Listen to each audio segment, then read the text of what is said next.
ಈ ಭಾಗದಲ್ಲಿ ಟೋಟಲ್ ಈಗ ಏನು 42,353 ಮನೆ ಕೊಡ್ತಾ ಇದ್ದೀವಿ.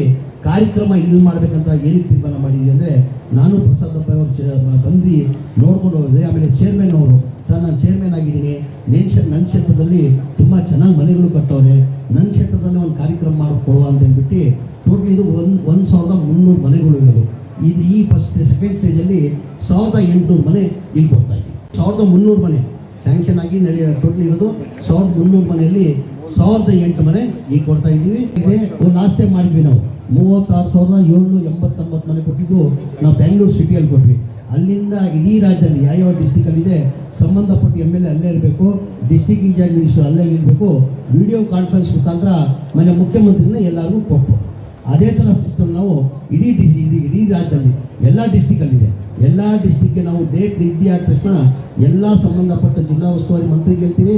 ಆ ಲೋಕಲ್ ತಾಲೂಕು MLA ಅವರೇ ಇದ್ದು ಅವ್ರ ಮುಖಾಂತರನೇ ಮನೆಯ ಮುಖ್ಯಮಂತ್ರಿಗಳು ವಿಡಿಯೋ ಕಾನ್ಫರೆನ್ಸ್ ಮುಖಾಂತರ ಇಲ್ಲಿಂದಲೇ 47,350 ಮನೆ ಕೊಡ್ತಾರೆ. ಸರ್ಕಾರದಿಂದ ಬೆಲೆ ಜಾಸ್ತಿ ಮಾಡಿದ್ದೀವಿ ಅಂತ ಹೇಳ್ಬಿಟ್ಟು ಇವರು ಪ್ರೊಟೆಸ್ಟ್ನ BJP ಮಾಡ್ತಾ ಇದ್ದಾರೆ.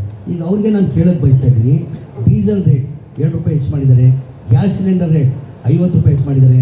ಆಮೇಲೆ ಇಂಟರ್ನ್ಯಾಷನಲ್ ತಮಗೆಲ್ಲ ಗೊತ್ತೇ ಇರ್ಬೋದು, ಇಂಟರ್ನ್ಯಾಷನಲ್ ಬ್ಯಾರಲ್ ರೇಟ್ ಏನಿದೆ ಇವತ್ತು ಕಡಿಮೆ ಆಗಿದೆ. ತಮ್ಮ ಹಿಂದಿನಲ್ಲಿ ನಮ್ಮ ಯಾರು ಮನಮೋಹನ್ ಸಿಂಗ್ ಅವರು ಮುಖ್ಯಮಂತ್ರಿ ಇರುವಾಗ, ಪ್ರಧಾನಮಂತ್ರಿ ಇರುವಾಗ 2013ರಲ್ಲಿ ಇಂಟರ್ನ್ಯಾಷನಲ್ ಬ್ಯಾರಲ್ ರೇಟ್ ಇದ್ದಿದ್ದು $140 ಕಚ್ಚಾ ತೇಲ ಅಂತ $140 ಇದ್ದಿದೆ. ಈಗ ಎಷ್ಟಕ್ಕೆ ಬಂದಿದೆ?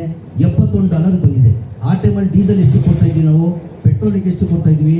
$141 ಇರುವಾಗ ಇವತ್ತು $71 ಬಂದಿದೆ. $71 ಆವಾಗ ಎಷ್ಟು ಕೊಡ್ತಾ ಇದ್ವಿ ನಾವು? 56 ರೂಪಾಯಿಗೆ ಡೀಸೆಲ್ ಕೊಡ್ತಾ ಇದ್ವಿ, 60 ರೂಪಾಯಿಗೆ ಪೆಟ್ರೋಲ್ ಕೊಡ್ತಾ ಇದ್ದೀವಿ. ಎಷ್ಟಿತ್ತು?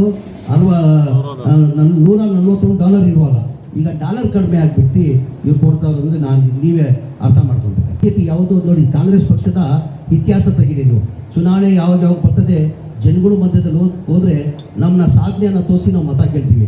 ನಮ್ಮ ಸರ್ಕಾರ ಇರುವಾಗ ನಾವು ಹಿಂಗೆ ಮಾಡಿದ್ದೀವಿ, ಮುಂದೆ ನಮ್ಮ ಸರ್ಕಾರ ಬಂದರೆ ನಾವು ಹಿಂಗೆ ಮಾಡ್ತೀವಿ ಅಂತ ಹೇಳ್ಬಿಟ್ಟು ನಮ್ಮ ಸಾಧನೆಯನ್ನು ತೋರಿಸ್ತೀವಿ.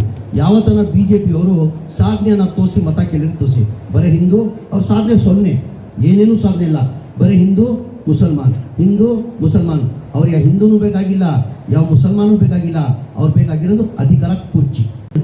ಕುಮಾರಸ್ವಾಮಿಯವರು ಒಂದು ಕಡೆ ಇದಕ್ಕೆ ಸಾಧ್ಯ ಇಲ್ಲ, ಅದು ಒಂಥರ ಹೇಳಂಗಿಲ್ಲ.